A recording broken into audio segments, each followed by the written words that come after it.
अस्सलाम वालेकुम। I hope your all doing great. अच्छा, सीन सेटिंग जो है वो अभी कंटिन्यू कर रही है। अच्छा, आप लोगों ने ये परेशान नहीं होना कि ये तो माहौल बनाते बनाते ही काफ़ी टाइम हो गया और माहौल बन नहीं पा रहा। थोड़ा सा टाइम लगेगा, लेकिन हम ये जो टाइम की इन्वेस्टमेंट करें ना, ये इंशाल्लाह ताला आगे काम आनी है। तो आपने ये कॉन्सेप्ट बहुत अच्छे से समझने हैं।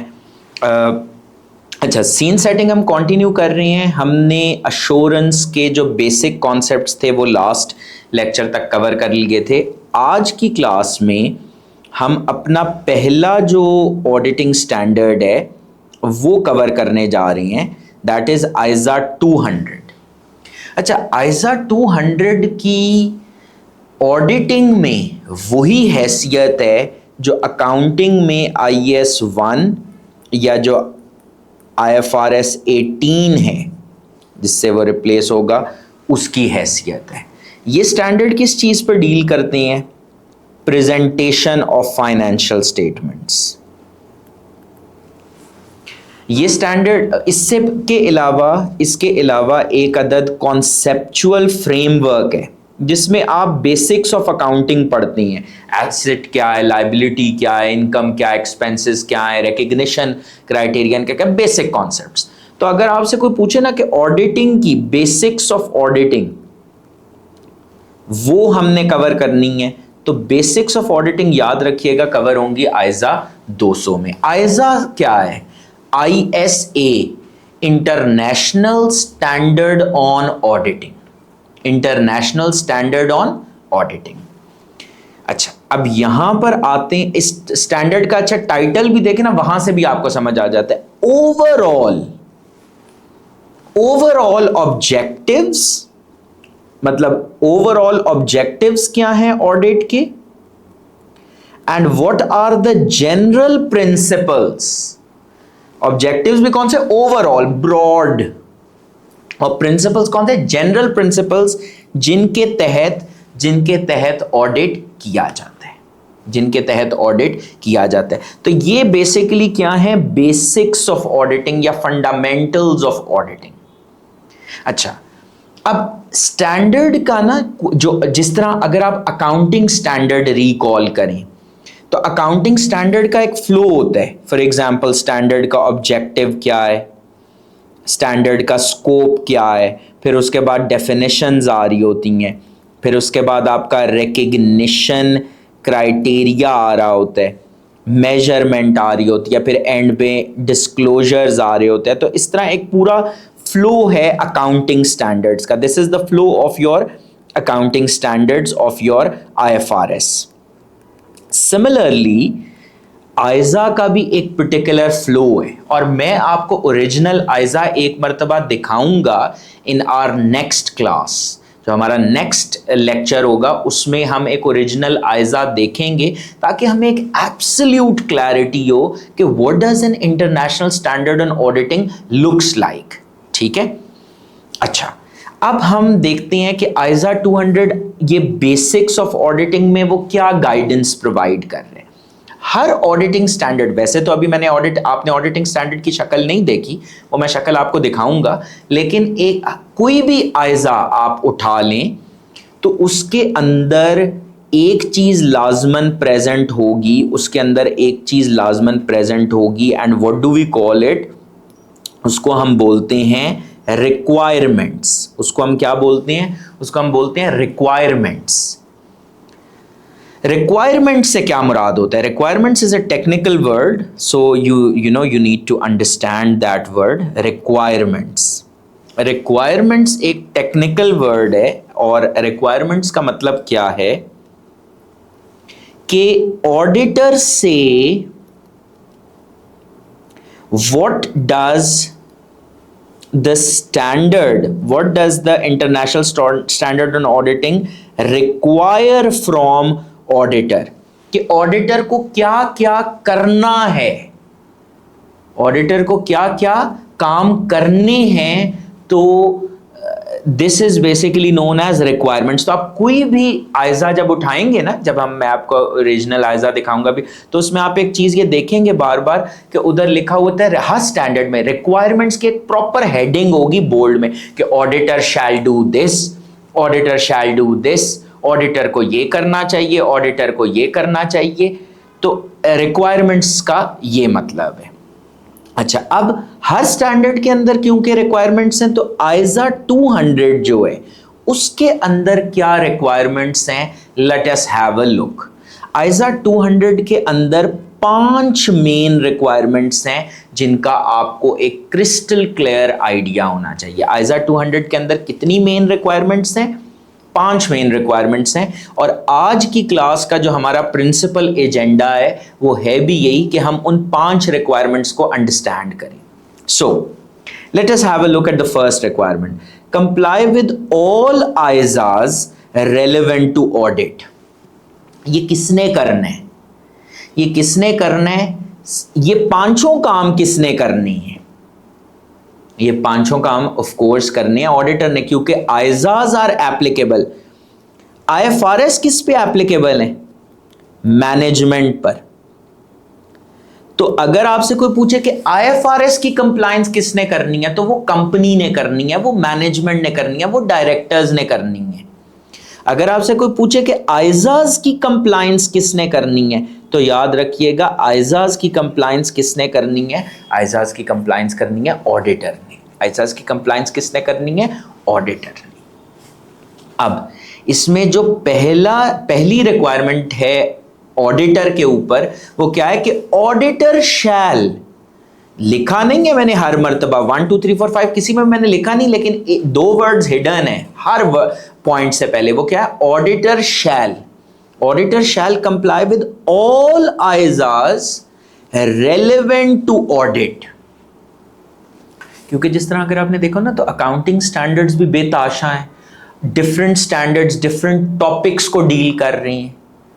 IAS 1 है, IAS 2 इन्वेंट्रीज पे, IAS 7 statement of cash flows पे, IAS 10 अकाउंटिंग पॉलिसीज पे, IAS 10 events after reporting date है। तो different IFRS, different IAS, different topics को कवर करें और मैनेजमेंट को उन तमाम IFRS को फॉलो करना है।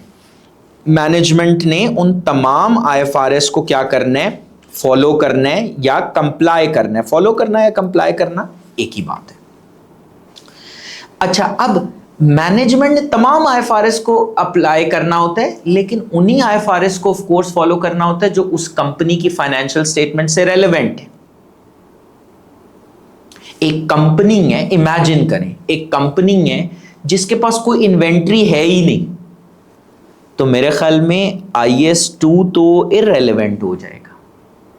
एक कंपनी है जिसने कोई क्वालिफाइंग एसेट की कंस्ट्रक्शन ही नहीं की, कोई लोन ही नहीं लिया फॉर अ क्वालिफाइंग एसेट, तो आई सपोज कि IAS 23 that is borrowing cost, वो तो इररेलेवेंट हो जाएगा। बिल्कुल इसी तरीके से ऑडिट में भी जब हम कहते हैं ना कि ऑडिटर ने तमाम आइजाज को फॉलो करना है, तो आइजाज में भी बहुत सारे आइजाज हैं। मिसाल के तौर पे थोड़ा सा आपको अगर एक्सप्लेन करूं, एक आइजा 200 की सीरीज है जिसमें आइजा 200, 210, 220, 230 and so on and so fourth है। फिर एक आइजाज में 300 की सीरीज है, फिर आइजाज में एक 400 की सीरीज है, फिर 500 की सीरीज है, फिर 600 की सीरीज है, फिर 700 की सीरीज है, फिर 800 की सीरीज है। अल्लाह का शुक्र है बस यहां पे खत्म हो जाता है मामला। ये बेसिकली आइजाज की सीरीज हैं। तो ऑडिटर को इन तमाम आइजाज को क्या करना है? कंप्लाई करना है। लेकिन साथ ही उसने क्या बोल दिया? Relevant to the audit. क्या बोला? रेलेवेंट टू द ऑडिट, वो आइजाज जो कि ऑडिट पॉइंट ऑफ व्यू से रेलेवेंट है। मिसाल के तौर पे आइजा 600 की सीरीज में एक स्टैंडर्ड है ISA 600 और वो डील करता है ग्रुप ऑडिट से। वो डील करता है ग्रुप ऑडिट से। मतलब ग्रुप ऑडिट का क्या मतलब होता है, कंपनी ए है, उसके पास 100% शेयर्स हैं कंपनी बी के, तो कंपनी ए को एक अपनी सेपरेट फाइनेंशियल स्टेटमेंट्स बनानी है, कंपनी बी भी अपनी सेपरेट फाइनेंशियल स्टेटमेंट्स बनाएगी जो कि सिर्फ उस कंपनी से डील करेंगी। कंपनी के ए क्योंकि होल्डिंग कंपनी है, पेरेंट कंपनी है, तो उसको in addition to separate financial statements एक अदद क्या बनानी पड़ेंगी, कंसोलिडेटेड फाइनेंशियल स्टेटमेंट्स बनानी पड़ेंगी। इसका अलग ऑडिट होगा, अलग ऑडिट रिपोर्ट होगी, इसका अलग ऑडिट होगा, अलग ऑडिट रिपोर्ट होगी। जब कंसोलिडेटेड फाइनेंशियल स्टेटमेंट्स बनती हैं ना, तो ग्रुप ऑडिट्स आईजा 600 ट्रिगर कर जाते हैं। लेकिन आप इमेजिन करें कि company A is alone company है, कंपनी बी कोई है ही नहीं, तो फिर तो कंसोलिडेटेड फाइनेंशियल स्टेटमेंट्स की जरूरत ही नहीं होगी।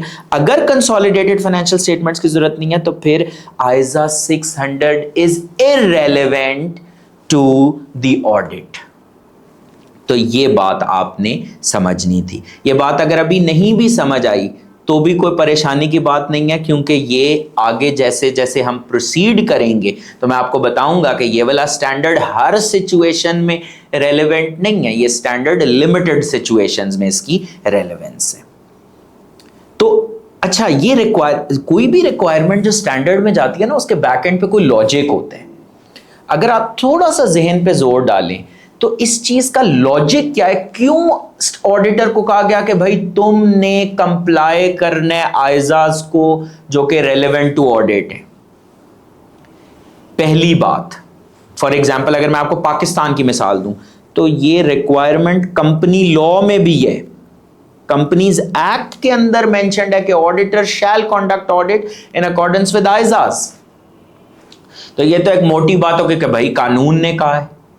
लेकिन कानून ने क्यों कहा, कानून ने इस वजह से कहा क्योंकि कानून ये चाहता है कि ऑडिट एक हाई स्टैंडर्ड का हो।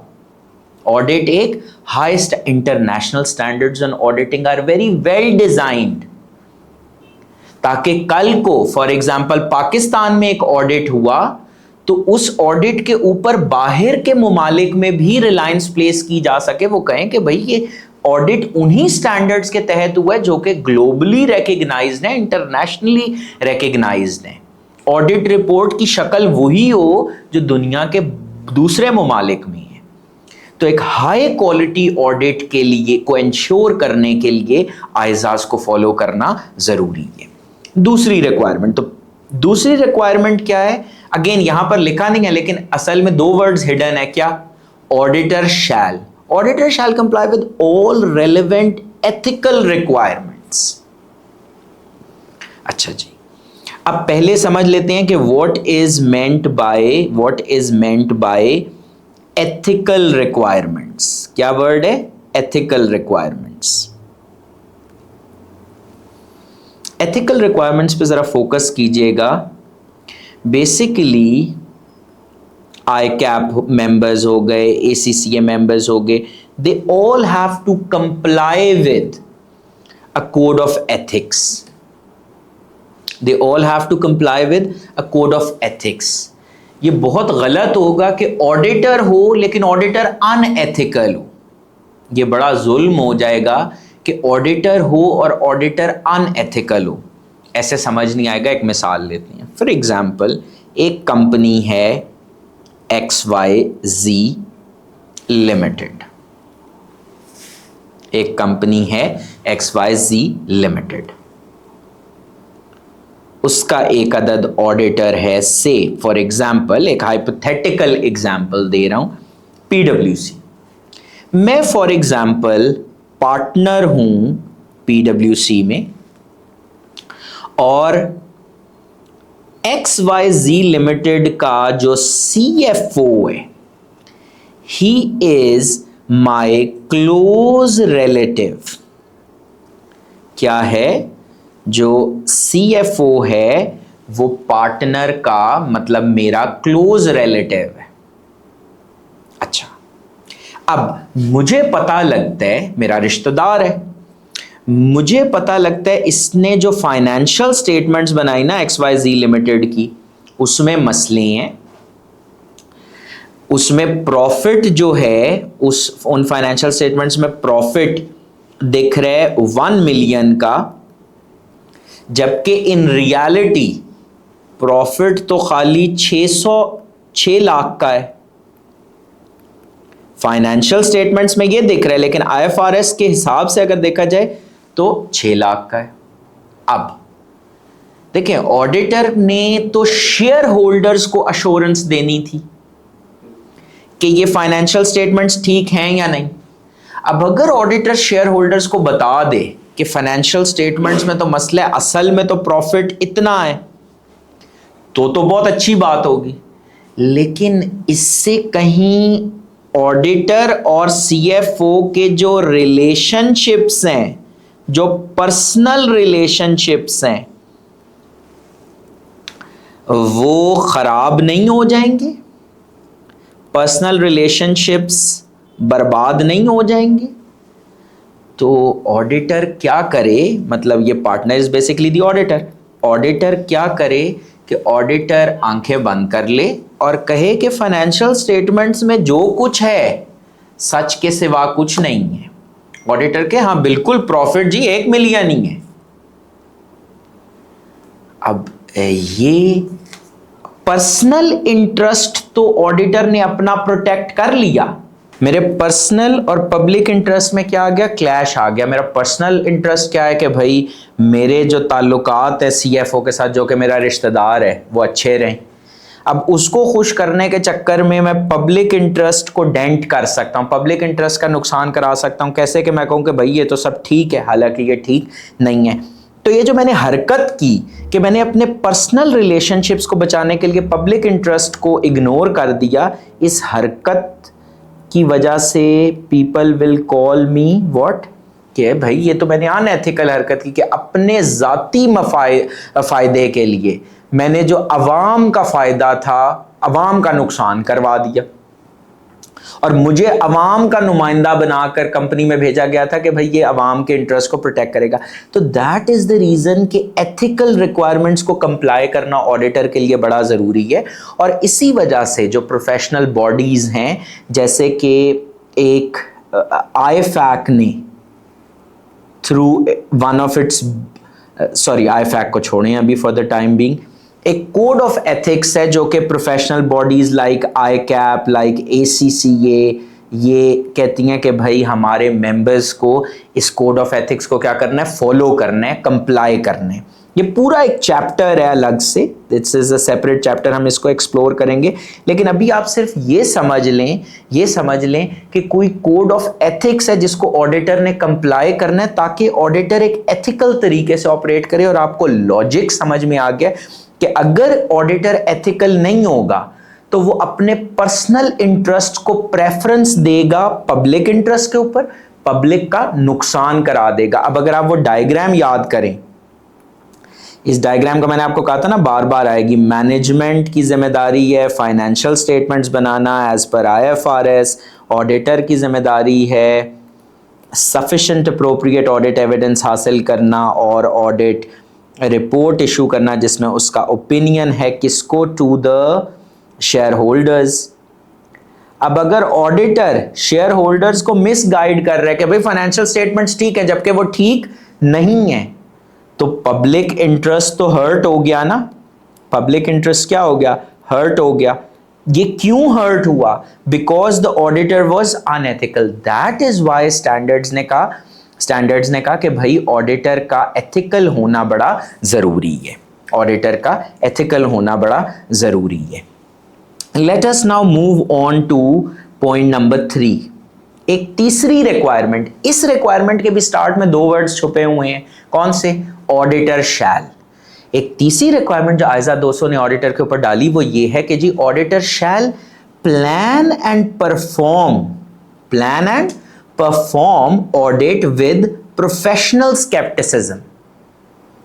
तो यहां पर जो इंपॉर्टेंट वर्ड है प्लानिंग परफॉर्मेंस क्या है, आगे जाके बहुत तफसील से सीखनी है, इन वर्ड्स को छोड़ दें। सिर्फ अभी हमने समझना है प्रोफेशनल स्केप्टिसिज्म। प्रोफेशनल स्केप्टिसिज्म के ऑडिटर को एक रवैया, एक बिहेवियर ऑडिटर के अंदर होना चाहिए, मतलब कहें वो ऑडिटर ही क्या जो स्केप्टिकल ना हो। ये जो मैं इतना मुश्किल सा वर्ड बोल रहा हूं प्रोफेशनल स्केप्टिसिज्म, इसका एग्जैक्टली मतलब क्या है? इसका प्रोफेशनल स्केप्टिसिज्म नाम है एक एटीट्यूड का, एक बिहेवियर का, एक पर्सनालिटी ट्रेट का जो एक ऑडिटर के अंदर होना चाहिए। कैसा बिहेवियर? जिसमें 3 चीजें हो। Questioning mind, being alert to conditions which may indicate possible misstatement due to error or fraud, critical assessment of audit evidence। अब अगर इस डेफिनेशन को एक गो में देखते हैं ना, जैसे अभी मैंने आपको बताया, तो लगता है बड़ी ओवरवेलमिंग है, बड़ी चैलेंजिंग है।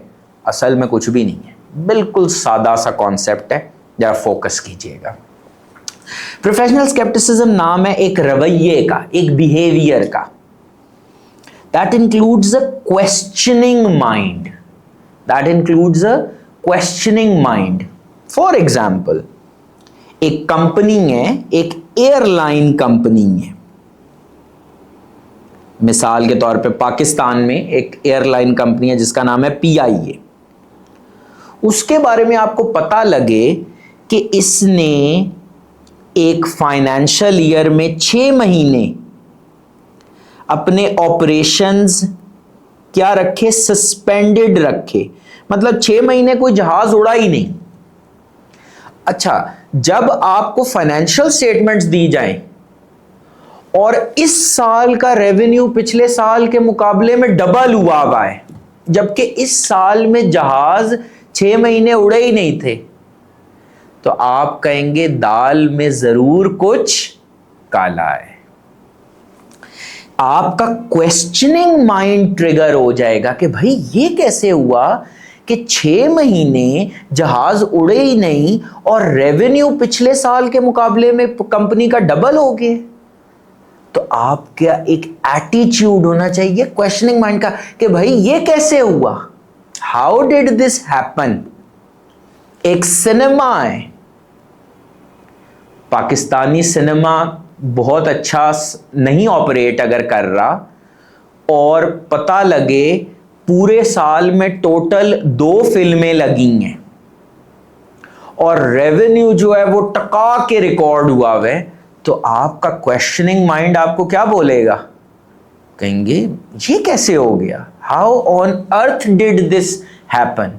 सो दिस इज बेसिकली ये एक रवैया, ये जो आपका रवैया ना, ये कैसे हो गया, this is your questioning mind. आपका क्वेश्चन बनेगा मैनेजमेंट से कि भाई जब टोटल सारे साल में 2 फिल्में लगी तो इतने पैसे कहां से कमा लिए। दूसरा रीजन, दूसरा attitude, being alert to conditions which may indicate possible misstatement due to error or fraud। अच्छा, पहले ना जरा तसल्ली से समझेंगे, बहुत लंबा जुमला है और ये वो जुमला है, अगर प्रोफेशनल स्केप्टिसिज्म की डेफिनेशन पूछ ली जाए ना, तो जिस पॉइंट पे मुझे डर है कि आप रिटेन नहीं कर पाएंगे वो ये पॉइंट नंबर 2 है, तो इसको बहुत अच्छे से समझिएगा, कोई इतना साइंटिफिक नहीं है। बीइंग अलर्ट, कैसा एटीट्यूड जिसमें ऑडिटर क्या हो? अलर्ट हो। अलर्ट मतलब जागते रहना, अलर्ट मतलब जागते रहना, दिमाग शट डाउन करके ऑडिट नहीं करना, जाग के ऑडिट करना। अलर्ट रहने ऐसी कंडीशंस के हवाले से जिनकी वजह से मिस स्टेटमेंट होने का चांस है, जिनकी वजह से मिस स्टेटमेंट होने का चांस है। मिसाल के तौर पे समझिएगा, ये बड़ा मजे का पॉइंट है। ऐसी कंडीशंस क्या हैं?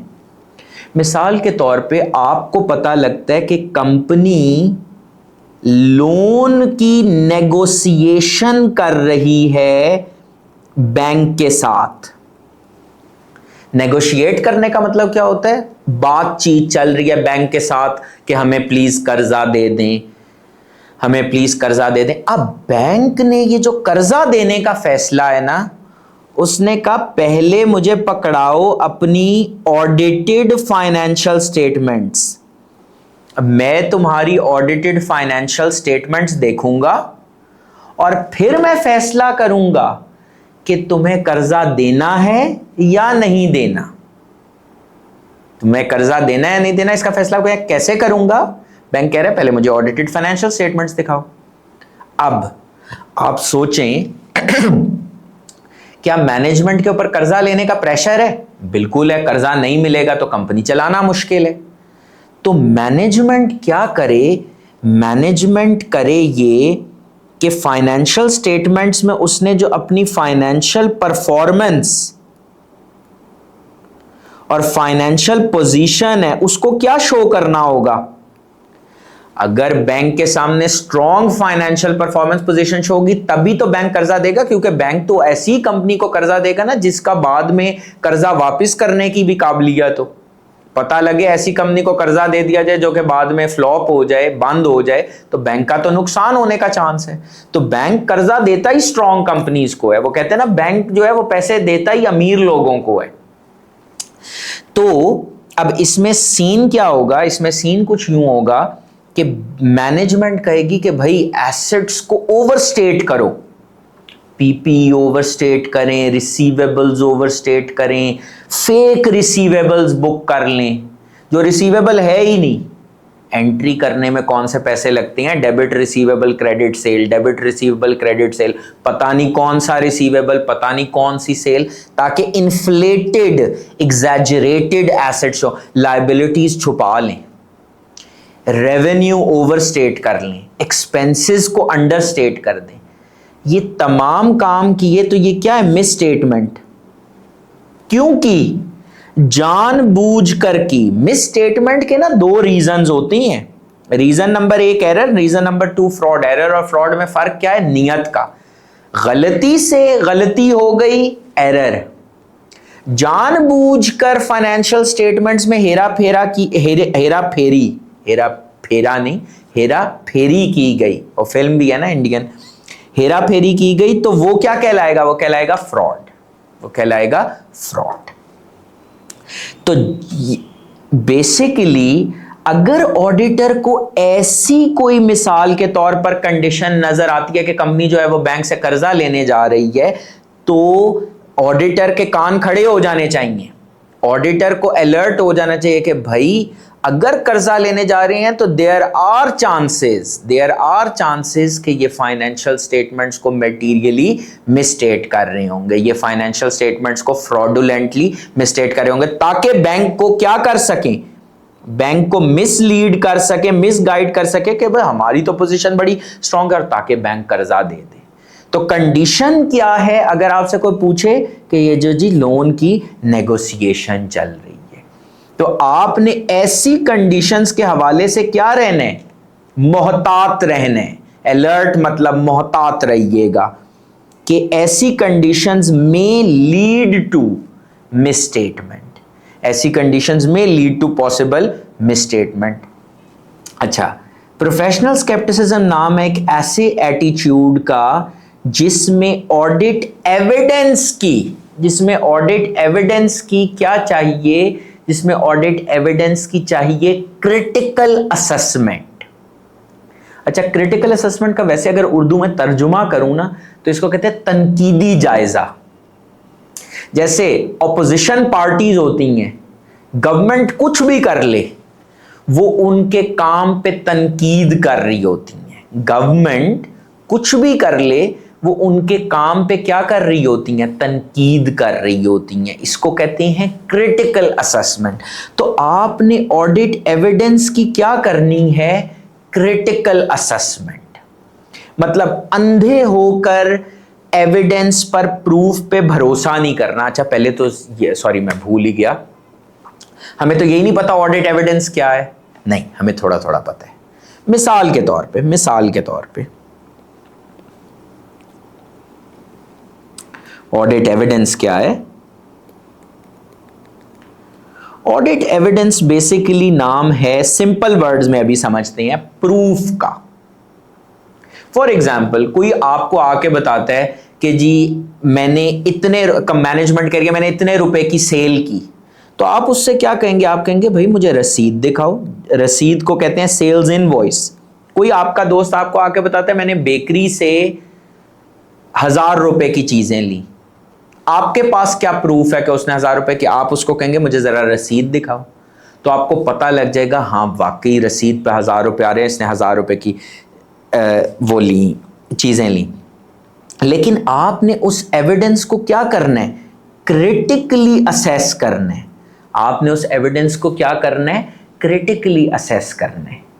क्रिटिकल असेसमेंट की मैं आपको एक रियल वर्ल्ड एग्जांपल देता हूं।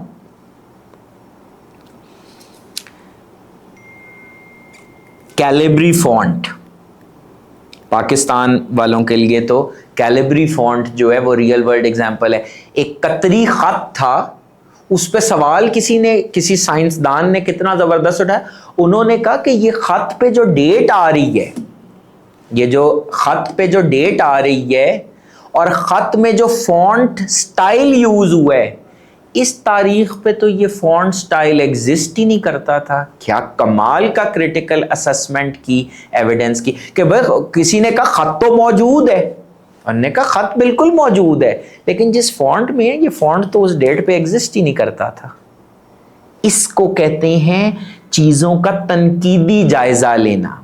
एक किताब में मैंने कहीं पढ़ा था, वो बड़े मजे की बात थी, things are not always what they seem to B.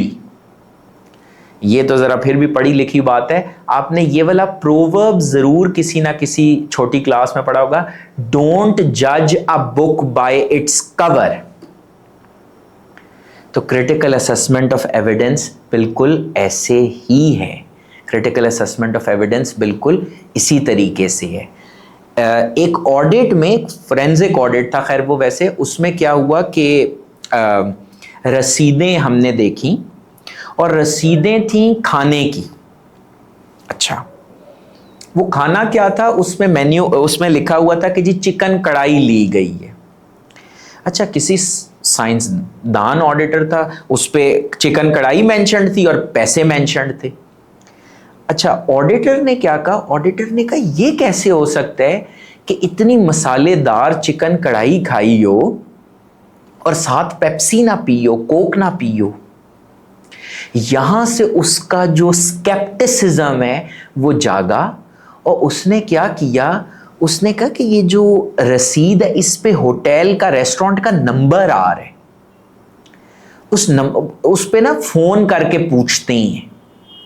जब उधर फोन किया गया तो पता लगा इधर तो पिछले 20 साल से कोई रेस्टोरेंट था ही नहीं। तो क्या जाली रसीदें नहीं बन सकती? इस चीज को जहन में रखना है कि ये जो एविडेंस मेरे हाथ में है, क्या ये एविडेंस रिलायबल भी है या नहीं? तो ये होता है तनकीदी जायजा। तो ये बिहेवियर, अगर आपने एक अच्छा ऑडिटर बनना है, अगर आपने एक अच्छा ऑडिटर बनना है तो आप पे फर्ज है, आप पे लाजिम है कि आपके अंदर कौन सा बिहेवियर हो? Professional skepticism. What is professional skepticism? An attitude that includes a questioning mind. Industry का रेवेन्यू 5% से घट रहे, इंडस्ट्री में रेवेन्यू 5% से घट रहे और आप कहते हैं हमारा रेवेन्यू 30% से बढ़ गया है, आप जिस कंपनी का ऑडिट कर रहे हैं, तो दाल में जरूर कुछ काला है।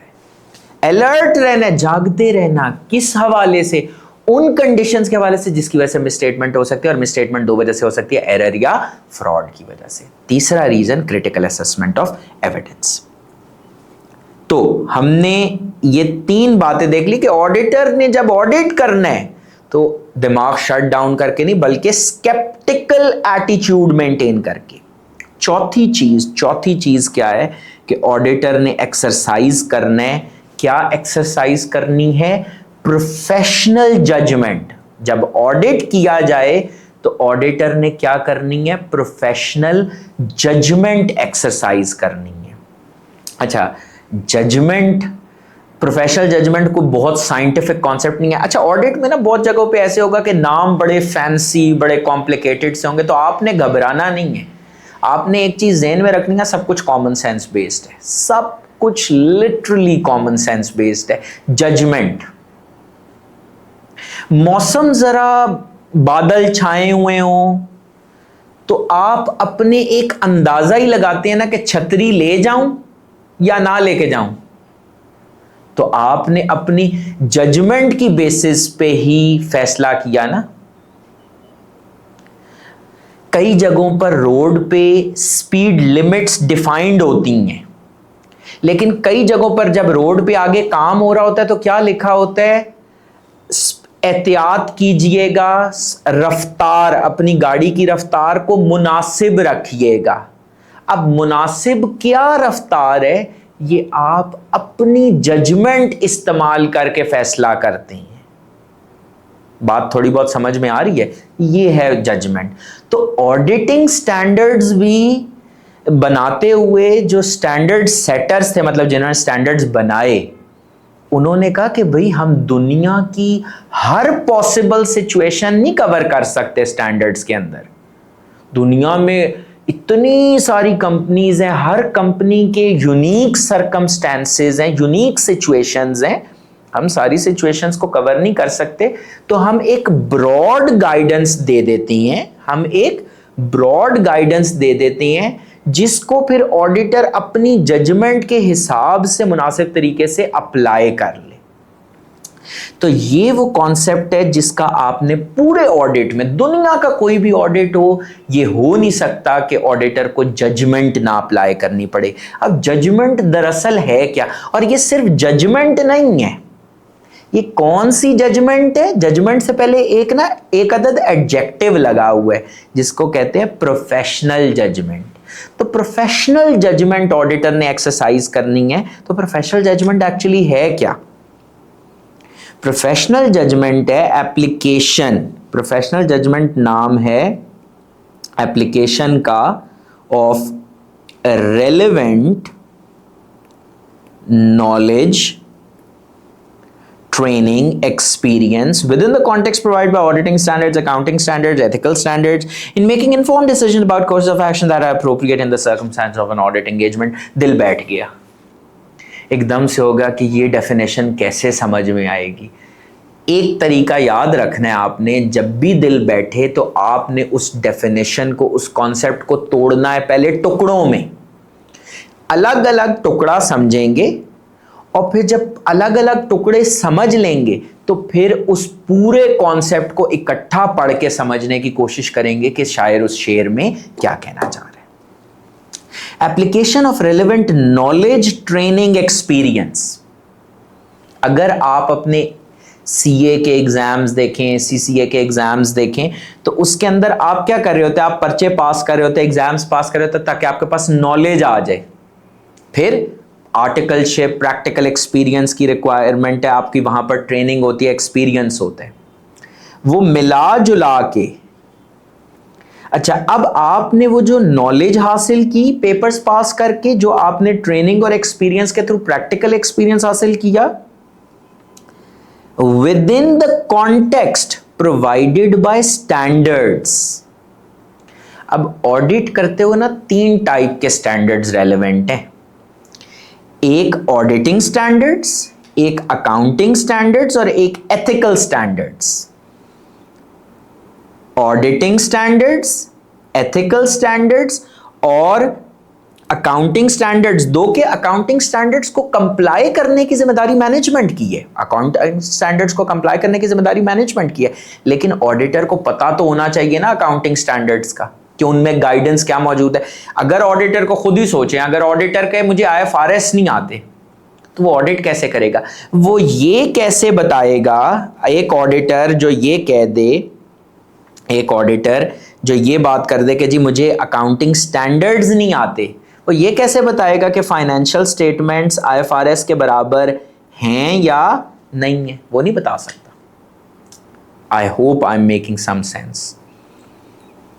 In making informed decisions, ताकि आप एक एजुकेटेड, एक डिसीजन होता है रैंडम, जैसे पाकिस्तान में कहते हैं अक्कड़ बक्कड़ बम्बे बो करके, या रैंडम डिसीजन क्या है कि जी मैं फॉर एग्जांपल कॉइन को फ्लिप करो और देखो कि हेड आ रहा है या टेल आ रही है, अगर हेड आया तो मैं ये करूंगा, टेल आया तो ये करूं, तो एक ये डिसीजन होता है। लेकिन ऑडिट में ऐसे डिसीजन नहीं लेने, गैस वर्क पे डिसीजन नहीं लेने, बल्कि कौन से डिसीजन लेने हैं, पढ़े लिखे, इन्फॉर्म्ड एजुकेटेड डिसीजंस।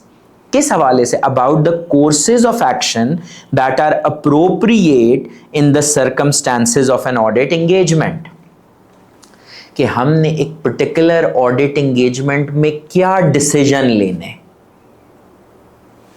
अब प्रोफेशनल जजमेंट के पार्ट्स को एक मर्तबा फिर समझते हैं। प्रोफेशनल जजमेंट क्या है कि आप अपनी नॉलेज, ट्रेनिंग, एक्सपीरियंस को अप्लाई करते हैं, लेकिन हवा में नहीं अप्लाई करते, बल्कि कुछ फ्रेमवर्क्स की लाइट में, कुछ स्टैंडर्ड्स की लाइट में अपनी नॉलेज और एक्सपीरियंस को अप्लाई करते हैं, कुछ स्टैंडर्ड्स की लाइट में, ताकि आप कुछ डिसीजंस ले सकें, ताकि आप क्या कर सकें, कुछ डिसीजंस ले सकें। मिसाल के तौर पे किस किस्म के डिसीजंस ले सकें, ऑडिट में जजमेंट आपको अप्लाई करनी होगी। फॉर एग्जाम्पल, ये एक एग्जाम्पल है, पूरे ऑडिट में बहुत सी जगह होंगी, बहुत सी जगहों पे आप में से सवाल पूछेंगे और मैं आपको कहूंगा ये तो ऑडिटर की जजमेंट पे डिपेंड करता है, ये तो ऑडिटर की जजमेंट पे डिपेंड करता है। और आइजाज में वो चीज लिखी हुई है, बेतहाशा आइजाज में, अगर आप कंट्रोल F करके जजमेंट का वर्ड देखे, बेतहाशा जगहों पर आपको आइजाज में जजमेंट का वर्ड नजर आएगा, क्योंकि जगह जगह पर ऑडिटर को जजमेंट एक्सरसाइज करना है। उसकी एक एग्जाम्पल मैं आपको देता हूं मटीरियलिटी की। आपके ख्याल में क्या ऑडिटिंग स्टैंडर्ड्स के अंदर दुनिया की हर कंपनी का नाम लिखा हुआ होगा और आगे लिखा हुआ होगा कि किस फाइनेंशियल ईयर के लिए क्या मटीरियलिटी लेवल होगा? ऐसा हो ही नहीं सकता। मटीरियलिटी की जो डिटर्मिनेशन है, इसमें जजमेंट मैं आपको एक्सप्लेन करता हूं। आम तौर पे वैसे हमने मटीरियलिटी का कॉन्सेप्ट आगे बहुत डिटेल में पढ़ना है, लेकिन ऑडिट जब स्टार्ट हो रहा होता है ना, तो एक मटीरियलिटी लेवल डिटर्मिन किया जाता है कि क्या चीज़ मटीरियल है, क्या चीज़ मटीरियल नहीं है। क्योंकि ऑडिटर ने जो ओपिनियन एक्सप्रेस करना है उसमें यही है ना कि FS are free from material misstatements. तो मैं आपको एग्जांपल देता हूं दो कंपनीज की। एक कंपनी ए है और एक है कंपनी बी।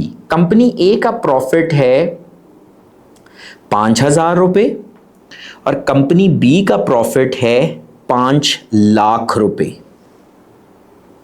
अब कंपनी ए में अगर 1,000 रुपए की मिस स्टेटमेंट हो, और इधर बल्कि इसको कर लेते हैं 5 मिलियन, और कंपनी बी में 1,000 रुपए की मिस स्टेटमेंट हो, तो आप अगर एक डर्टी गैस करें, रफ गैस, तो ये मिस स्टेटमेंट दोनों कंपनीज के लिए मटेरियल होगी, दोनों के लिए इमटेरियल होगी, या एक के लिए मटेरियल होगी और एक के लिए मटेरियल नहीं होगी?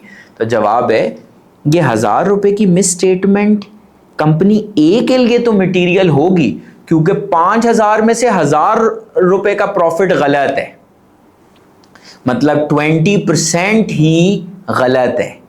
लेकिन कंपनी बी जिसका प्रॉफिट ही 5 मिलियन है, उसमें 1,000 रुपए की मिस स्टेटमेंट से कोई खातिर ख्वाह फर्क नहीं पड़ता। तो ऑडिटर ने अपनी जजमेंट अप्लाई करते हुए कहा कि इस कंपनी के केस में 1,000 रुपए मटीरियल मिस स्टेटमेंट है, लेकिन वही 1,000 रुपए इस कंपनी के केस में मटीरियल नहीं है, बल्कि इमटेरियल है।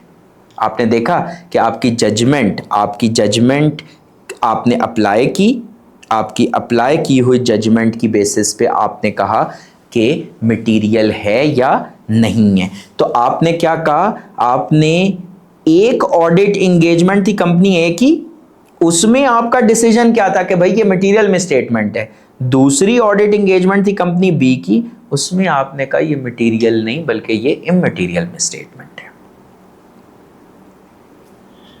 ठीक होगी कहानी? अच्छा, इसके बाद आपके पास आता है concept sufficient appropriate audit evidence का। इसके बाद आपके पास कॉन्सेप्ट आता है सफिशिएंट अप्रोप्रिएट ऑडिट एविडेंस का। अब सबसे पहले आपने समझनी है एक बात कि ऑडिट एविडेंस क्या है, बल्कि मैंने आपको थोड़ा बहुत समझाया, लेकिन इसकी जो डिटेल्स है ना, इसकी जो डिटेल्स हैं वो हम कवर करेंगे ISA 500 में, वो भी हमारी सीन सेटिंग का बाय द वे हिस्सा है। अभी मैंने आपको ऑडिट एविडेंस की एक एग्जांपल क्या दी, सेल्स इनवॉइस। अच्छा, एक कंपनी है, उसको लोन मिला है या नहीं, एक कंपनी कहते हैं मुझे लोन मिला है, तो मुझे उसके लिए क्या ऑडिट एविडेंस चाहिए होगा।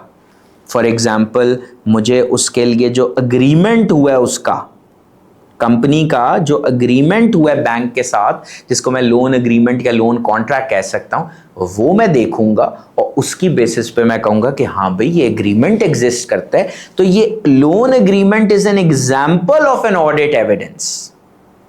अच्छा, ऑडिट एविडेंस कैसा होना चाहिए, ऐसा चाहिए ऑडिट, कोई आम ऑडिट एविडेंस से गुजारा नहीं होगा, ये बात याद रखिएगा। कोई आम ऑडिट एविडेंस से ऑडिटर का गुजारा नहीं होता, बल्कि उसको कैसा ऑडिट एविडेंस चाहिए होता है, जो कि सफिशिएंट भी हो और जो कि क्या हो, अप्रोप्रिएट भी हो। अब आप पूछेंगे सफिशिएंट क्या है, अप्रोप्रिएट क्या है, और मैं कहूंगा this is a matter of auditor's professional judgement. Sufficient, अभी मैंने आपको डिटेल में नहीं समझाना कि what is sufficient, what is appropriate. अभी एक हेलीकॉप्टर व्यू देना डिटेल में, सीन सेटिंग के अंदर ही थोड़ा सा आपने जो है ना वो अपने अंदर सब्र का मादा रखना है, सीन सेटिंग के अंदर ही समझाऊंगा, लेकिन अभी के लिए सिर्फ ये समझ लें कि sufficiency relates to quantity of audit evidence and appropriateness relates to quality of audit evidence. मतलब ऐसा एविडेंस चाहिए ऑडिटर को जिसकी क्वांटिटी भी ठीक हो और जिसकी क्वालिटी भी ठीक हो। इसमें मैंने आपको, आप लोग जो एग्जाम में एग्जामिनर्स के साथ करते हैं वो बताता हूं। एक क्वेश्चन जब आता है, आप कहते हैं ये मुझे इसका एग्जैक्ट आंसर तो नहीं आता, लेकिन मुझे जो रट्टे लगाए हुए हैं, जो चीज़ें याद की हुई हैं वो चिपका देता हूं। आप लिखते जा रहे हैं, लिखते जा रहे हैं, अब क्वांटिटी तो बहुत ज्यादा है लेकिन मार्क्स कोई नहीं मिलते। क्यों? क्योंकि वो रेलेवेंट नहीं है, उसकी आंसर की क्वालिटी ठीक नहीं है। तो examiners are not just looking for quantity of, quantity भी मैटर करती है। फॉर एग्जांपल, एक क्वेश्चन है 10 मार्क्स का, तो आप 2 लाइनें लिख रहे हैं तो आप कंफर्म उस क्वेश्चन को फेल करेंगे। 10 मार्क्स के क्वेश्चन के लिए यह नामुमकिन बात है कि वो 2 लाइनों में आंसर हो जाए। तो क्वांटिटी भी चाहिए, क्वांटिटी को डिसरिगार्ड नहीं करना, लेकिन क्वालिटी भी होनी चाहिए। सो क्वांटिटी भी अच्छी होनी चाहिए एविडेंस की, क्वालिटी भी अच्छी होनी चाहिए, ताकि ऑडिटर के पास क्या आ जाए, आरए। आरए क्या? आरए मतलब रीजनेबल एश्योरेंस। आरए मतलब रीजनेबल एश्योरेंस। आपको याद है हमने पिछले लेक्चर्स में पढ़ा था रीजनेबल एश्योरेंस का concept. Reasonable assurance is a high level of assurance and reasonable assurance is absolute assurance. No, reasonable assurance is a high level of assurance but not absolute assurance. और इसके लिए क्या चीज required है? इसके लिए required है सफिशिएंट अप्रोप्रिएट ऑडिट एविडेंस। इसके लिए क्या चीज रिक्वायर्ड है? Sufficient appropriate audit evidence. अच्छा जी, अब इसके बाद आपके पास क्या चीज आ जाती है?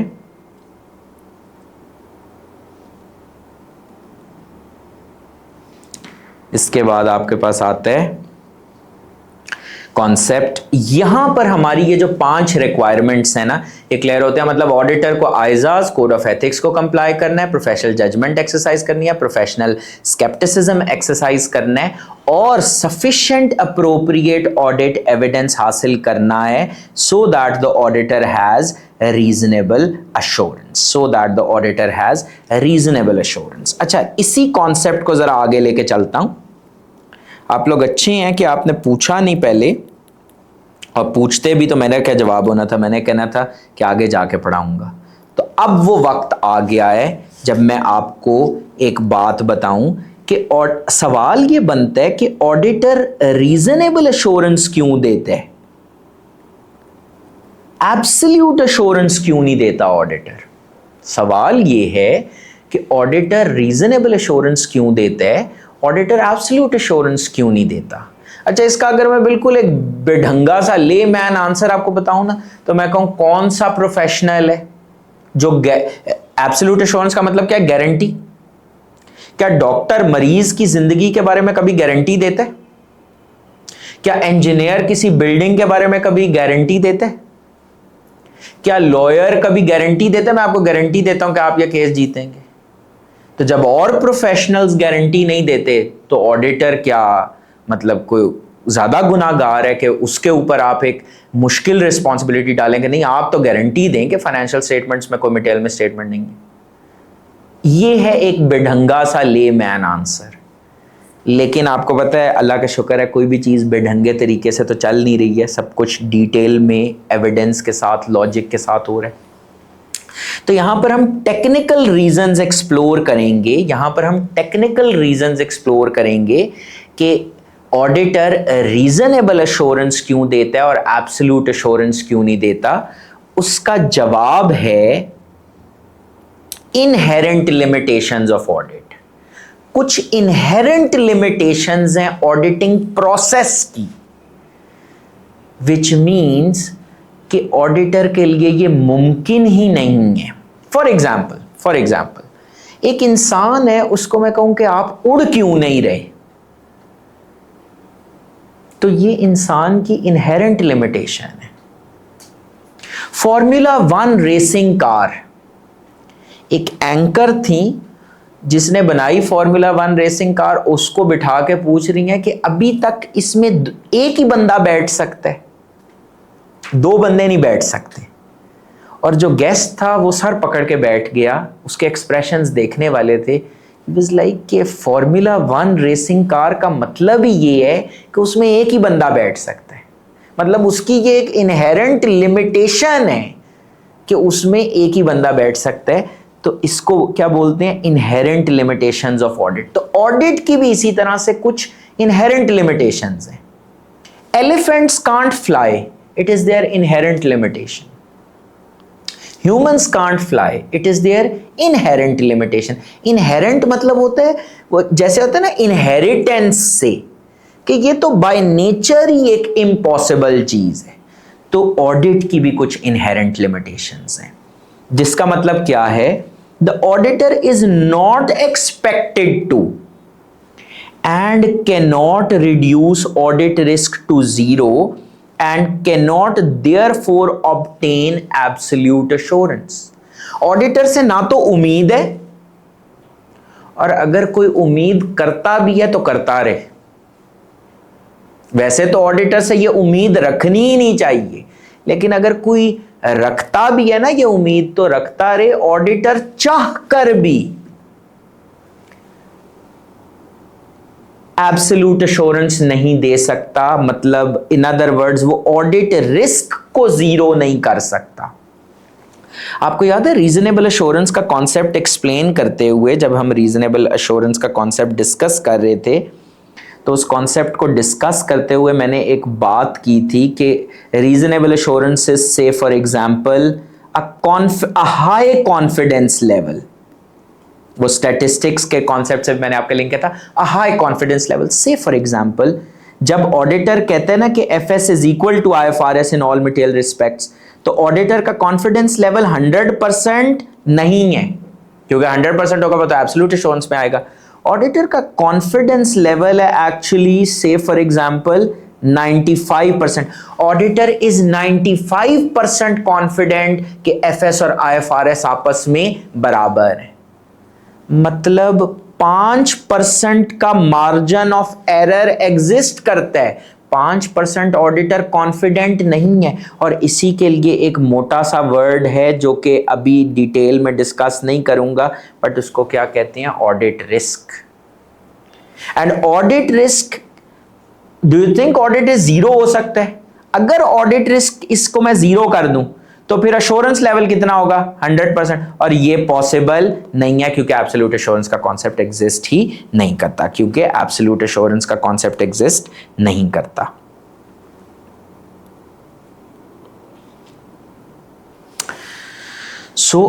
अच्छा, ऐसा क्यों है? ये इनहेरेंट लिमिटेशंस क्यों हैं, ये भी तो देखना है ना। हमने फोकस इस पेपर के अंदर सिर्फ व्हाट पे नहीं करना, हमने फोकस करना है वाई पे। हमने एक चीज जिस पे बहुत ज्यादा फोकस करना है, दैट इज द वाई। तो इसके लिए इसके वाई पे फोकस करते हुए मैं आपको एक चीज पे एक डायग्राम दोबारा से बनाता हूं ताकि आपका कॉन्सेप्ट बिल्कुल पक्का पानी की तरह हो जाए। मैनेजमेंट की जिम्मेदारी है फाइनेंशियल स्टेटमेंट्स बनाना आईएफआरएस के मुताबिक। ऑडिटर की जिम्मेदारी है सफिशिएंट अप्रोप्रिएट ऑडिट एविडेंस हासिल करना और फिर ऑडिट रिपोर्ट इशू करना जिसमें ऑडिटर का ओपिनियन होता है ऑन द फाइनेंशियल स्टेटमेंट्स, और ये जाती हैं report to the shareholders. किसके पास जाती है? शेयर होल्डर्स के पास जाती है। अब बात जरा बहुत एहतियात से, बहुत ध्यान से आपने समझनी है। वो बात क्या है? अब ये डायग्राम है ना, ये पूरा आपका ऑडिटिंग प्रोसेस इसके अंदर समराइज्ड है। अब ऑडिटर क्यों एब्सोल्युटली कॉन्फिडेंट नहीं हो सकता? उसका एक रीजन, जरा समझिएगा बात, उसका जो एक रीजन है ना वो है ये फाइनेंशियल स्टेटमेंट्स खुद।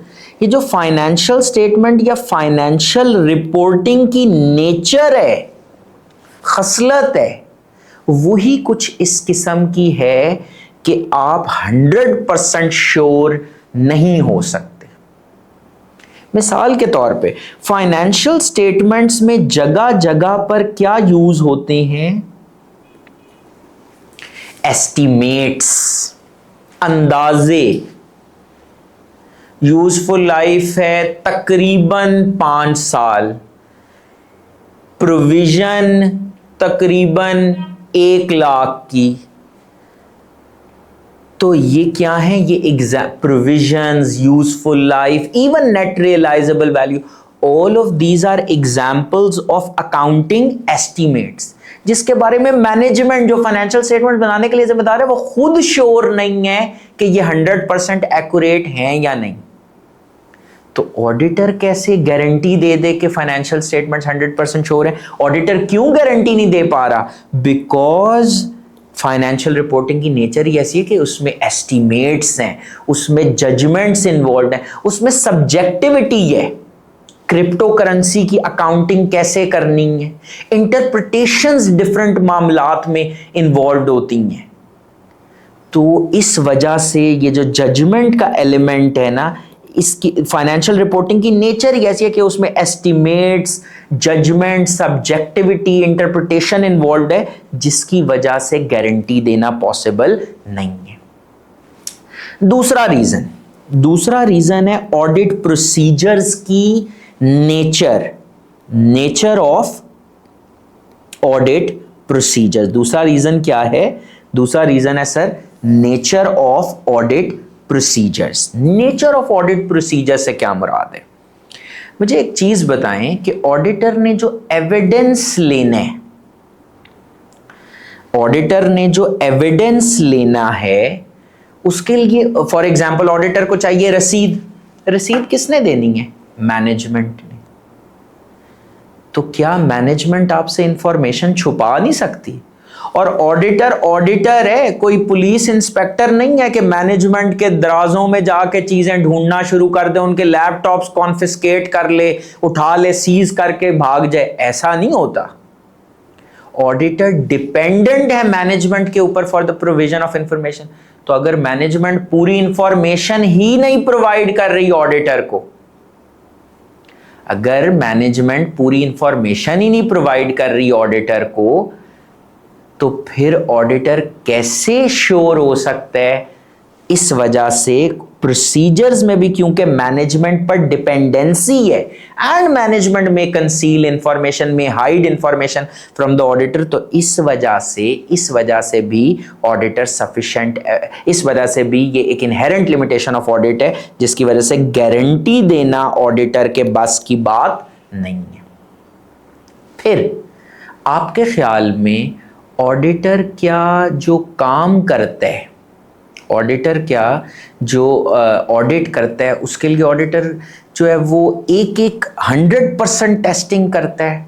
मतलब फॉर एग्जांपल रेवेन्यू के टी अकाउंट में during the year 1 million entries record हुई, तो आपके ख्याल में क्या ऑडिटर जो है वो एक एक एंट्री, पूरी 1 मिलियन एंट्रीज को टेस्ट करेगा, चेक करेगा, इनकी सपोर्टिंग एविडेंस देखेगा? ऐसे करेगा ना तो फिर 1 साल का ऑडिट जो है ना वो कोई 10 सालों में कंप्लीट होगा, अगर इस अप्रोच से चला। ऑडिटर तो काम ही करता है, ऑडिटर तो काम ही करता है किस बेसिस पर?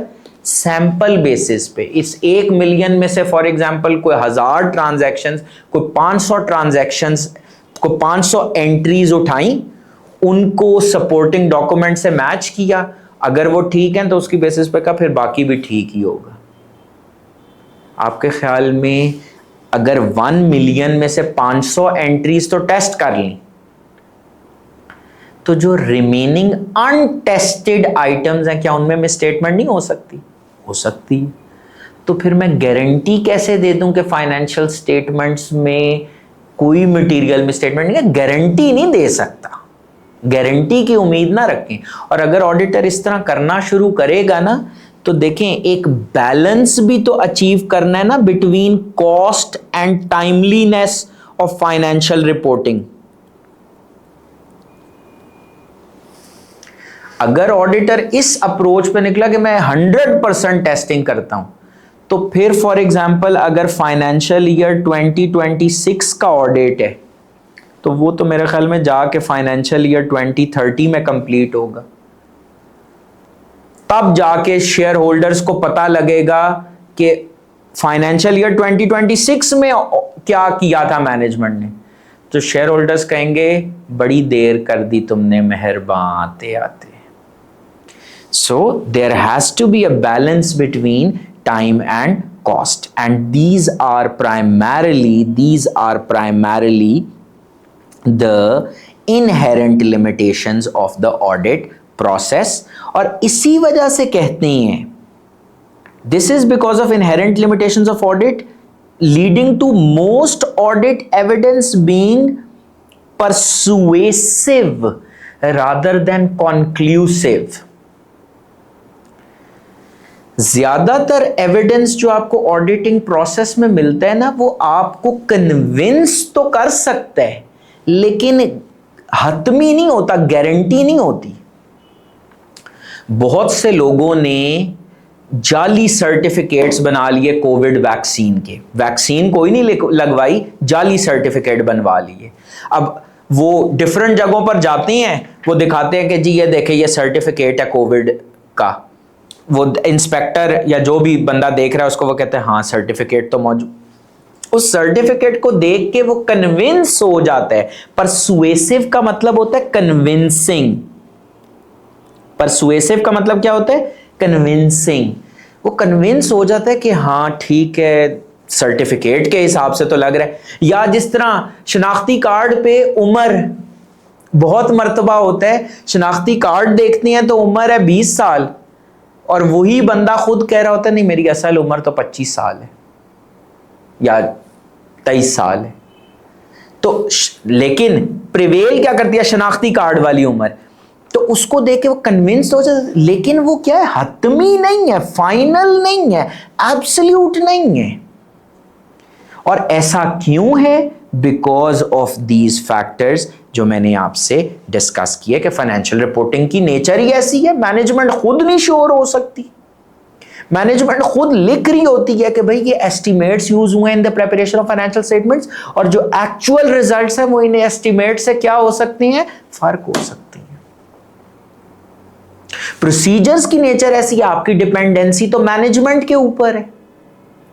इसीलिए तो वो जो ऑडिटर की 3 जिम्मेदार ऑडिटर की जो मैनेजमेंट की जो 3 जिम्मेदारियां हमने पढ़ी थी कि मैनेजमेंट की जिम्मेदारियां फाइनेंशियल स्टेटमेंट्स बनाना as per applicable financial reporting framework, internal controls बनाना, और तीसरी जिम्मेदारी थी इंफॉर्मेशन प्रोवाइड करना टू द ऑडिटर। तो अगर मैनेजमेंट ने अपनी जिम्मेदारी पूरी नहीं की तो ऑडिटर की तो डिपेंडेंसी मैनेजमेंट के ऊपर है।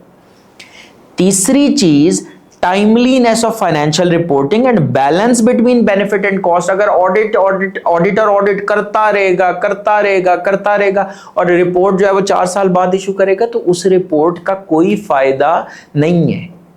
आपने पेपर देने 6 महीने बाद, 3 महीने बाद, और आप जो है वो उसकी तैयारी ऐसे एक ही टॉपिक पे बैठ जाएं, तो फिर आप 6 महीने बाद नहीं पेपर दे सकते, फिर आप 2-3 साल बाद पेपर दीजिएगा। तो इसलिए एक ही टॉपिक को ओवरडू भी नहीं कर सकते और प्रोसीजर्स यूं भी सैंपल बेसिस पे परफॉर्म होते हैं। तो आई होप कि आपको आज टेक्निकल रीजन समझ आ गए कि ऑडिट रिस्क जीरो नहीं हो सकता। ऑडिटर, अच्छा ये बात मैं एक ही बात को 4-5 तरीकों से करता हूं। ऑडिट रिस्क जीरो नहीं हो सकता, ऑडिटर एब्सोल्यूट अश्योरेंस नहीं दे सकता, ऑडिटर रीजनेबल अश्योरेंस दे सकता है, ऑडिट प्रोसेस की इनहेरेंट लिमिटेशंस हैं, most of the evidence is persuasive rather than conclusive.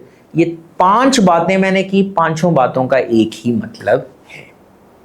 So I hope आपको एक हेलीकॉप्टर व्यू मिल गया कि ISA 200 क्या है, उसकी की रिक्वायरमेंट्स क्या हैं, inherent limitations of the auditing process क्या है। अभी मैं कुछ कॉन्सेप्ट्स अभी भी गोल कर गया हूं, ना मैंने आपको ऑडिट एविडेंस का कॉन्सेप्ट सही से समझाया, ना मैं आपको सफिशिएंसी का कॉन्सेप्ट समझाया, ना अप्रोप्रिएटनेस का कॉन्सेप्ट समझाया, ना मैंने आपको ऑडिट रिस्क का कॉन्सेप्ट समझाया, लेकिन आगे के लेक्चर्स में इंशाल्लाह ताला सीन सेटिंग के अंदर ही समझाऊंगा। So I hope this was helpful. अपना बहुत ख्याल रखिएगा। Take good care. अल्लाह हाफिज।